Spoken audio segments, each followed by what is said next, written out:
Spanning nearly 2 decades and multiple administrations, the Afghanistan War is the longest in U.S. history. Members of Congress say there are lessons to be learned. A lack of coordination, the misuse of funds, and insufficient training for Afghans has failed to reduce violence across the country. This is completely unacceptable. More than 24 American service members have died since the U.S. and coalition partners invaded Afghanistan in 2001.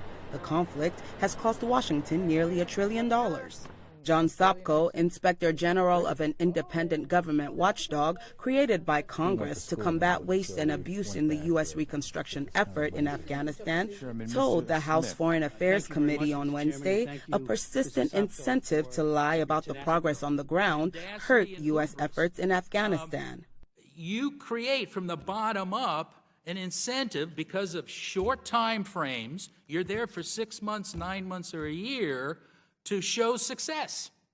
That gets reported up the chain, and before you know it, the president is talking about a success that doesn't exist. And I think that's a good issue to look at, not whether there was lying, but why. The hearing comes 1 month after a Washington Post report that government officials misled the public about U.S. gains in Afghanistan for years and hid evidence that the war had become unwinnable. The newspaper cited SIGAR documents as evidence.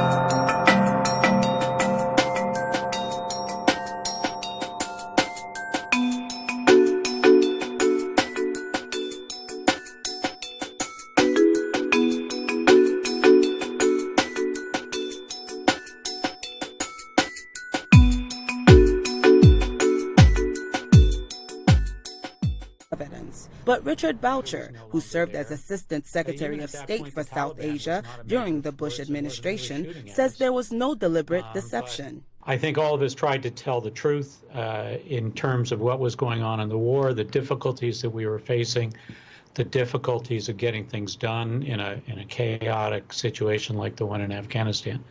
Analysts say the main objective of the war, to get rid of al-Qaeda, was met quickly.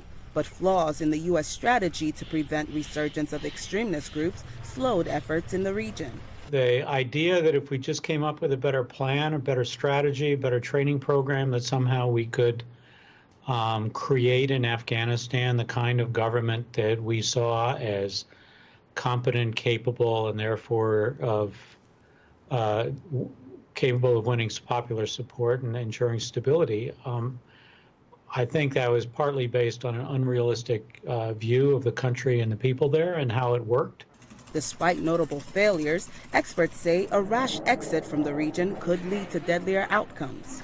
We're at a stage where we know we want to withdraw, but we want to do it responsibly, and that requires a negotiation process. The Trump administration has been negotiating a peace agreement with the Taliban to finally bring the war to an end. Jay-sue-seh-meh, VOA News, Washington.